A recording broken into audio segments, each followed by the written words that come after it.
nothing that protects us. When you're out there, you're responsible for your own self, So, and you're responsible for who you take along with you.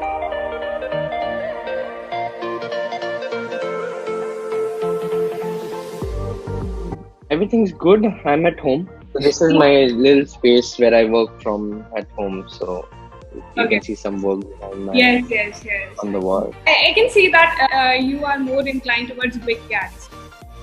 That's correct. So I'm currently specializing in big cat photography, Okay. or you can say the big predator photography. So yeah, that's what I. No, absolutely, they're not dangerous or anything of that sort. Till the time you're in your limits and you follow, the guidelines that you're supposed to, I think no animal will harm you unnecessarily. So I will definitely say no, they're not dangerous at all at any given point of time. But again, yes, that depends on you. If you get out of your vehicle or you do some things that are not advisable, yes, they can be very harmful and lethal. So at all given point of time, especially when you're shooting the big predators or the big cats, have to be very careful to stay within your vehicle and not be over adventurous while getting that one shot.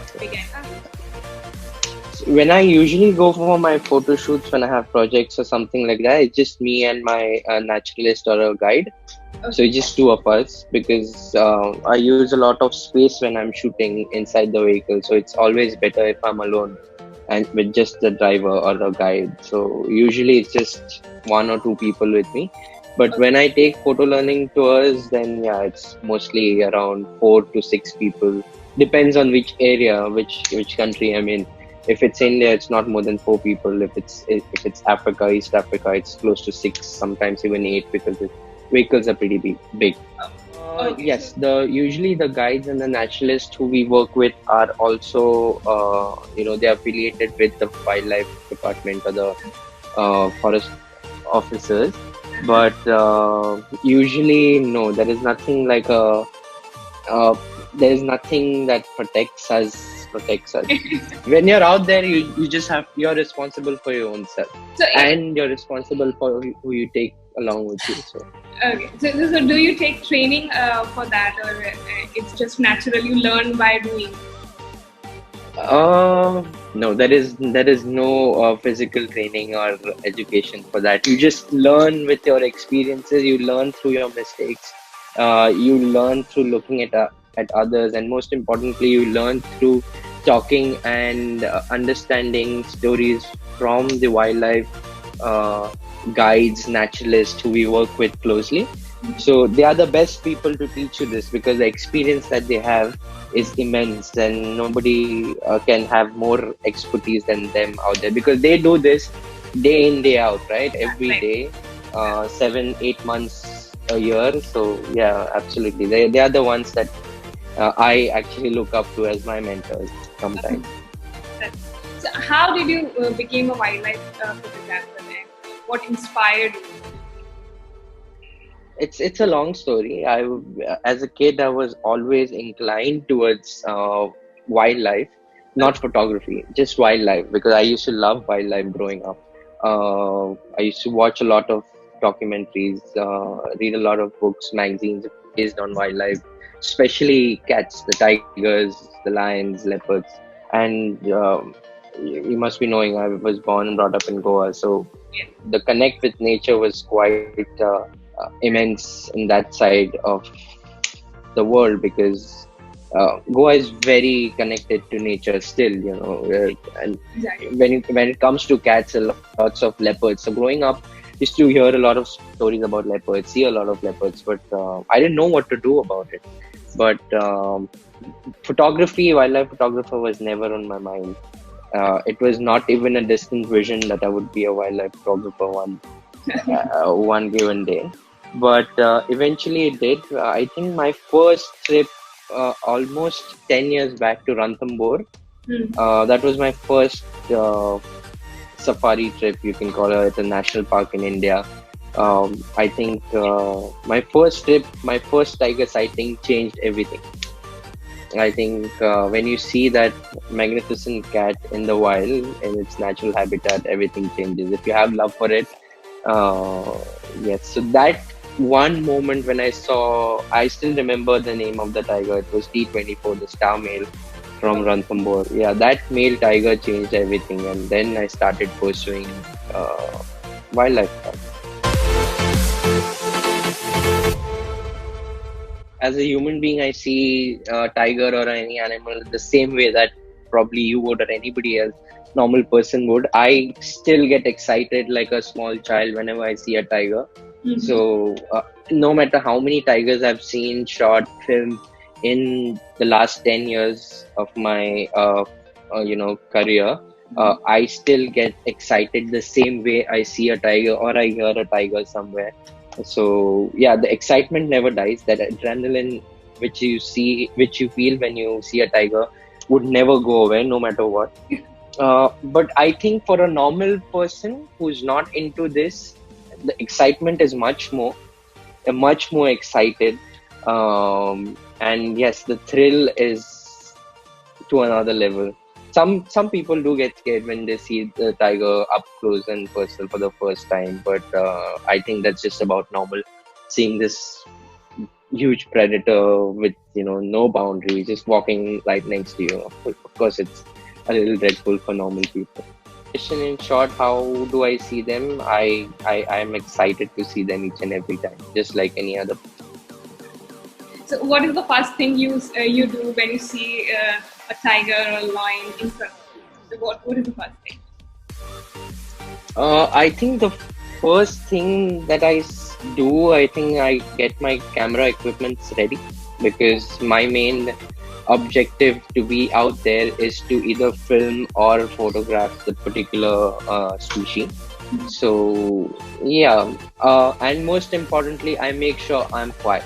That's the key point that all of us need to keep in mind and make sure we do this every time we are out there in any sanctuary, national park, reserves, whatever you call it. uh, just remain calm and patient, and don't be too noisy when you see a predator around you. 17, when I was in Serengeti National Park in Africa, and it was an early morning, and the camp that I live in, we have a resident pride of lions living right around the vicinity of the camp. So every night, I go there every year, and every night, you know, just before sleeping and just before waking up, you can hear the lions right outside your camp roaring and marking their territory. So this is a common phenomenon for the last 3 4 years that I've been visiting that place.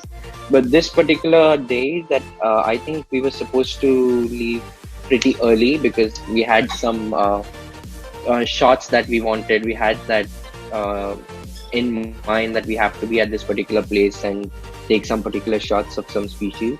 So it was just me and my guide. So we got out pretty early, just before the sunrise. The sun wasn't even out. It was pretty dark. We got out pretty early.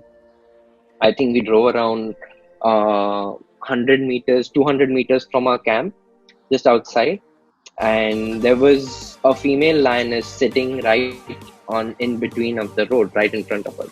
So we couldn't cross her because she was covering the road. So, and there was no way to go past her.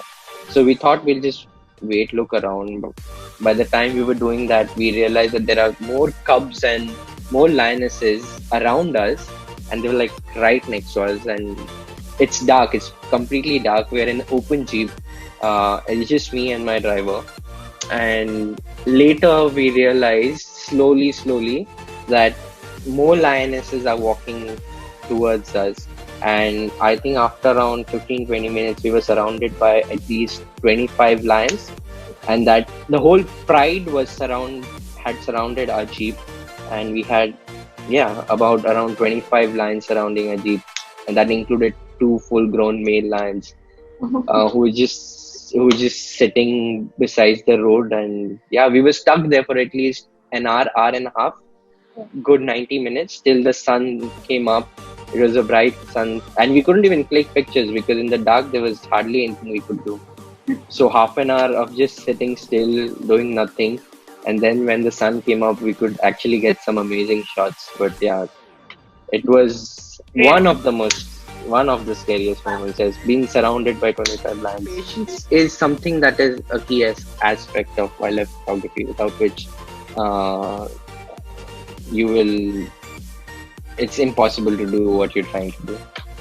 And again, no matter how much you put in, you still think that yes, I still need more. So So what is a perfect shot in photography? If you talk?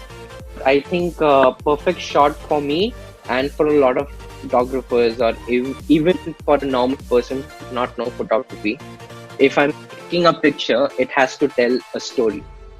So if my picture can tell you a story without me writing anything, for me, it's an excellent picture. And for you, it's an excellent picture too, because you're understanding what the photographer is trying to show you.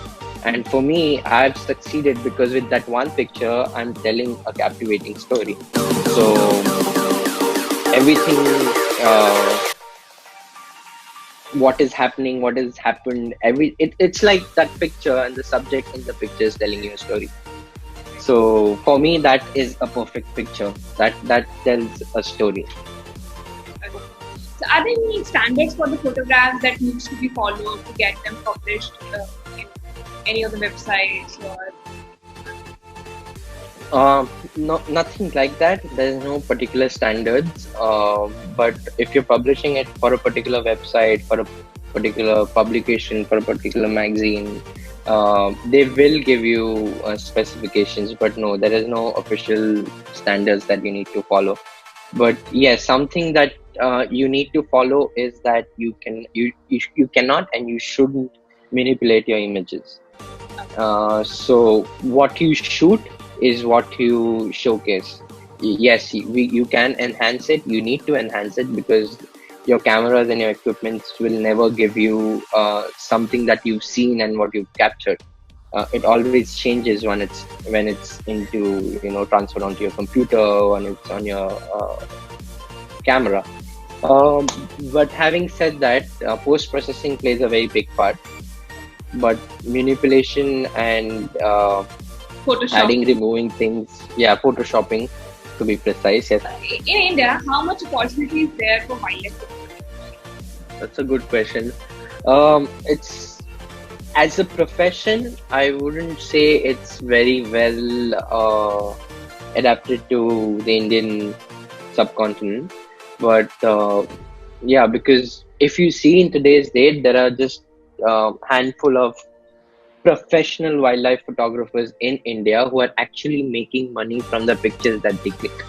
And these are not more than five in today's date in India, in such a big country. So you can assess what and how wildlife photography profession is in India as of today. It is growing. It is growing, and it will grow in the next few near future.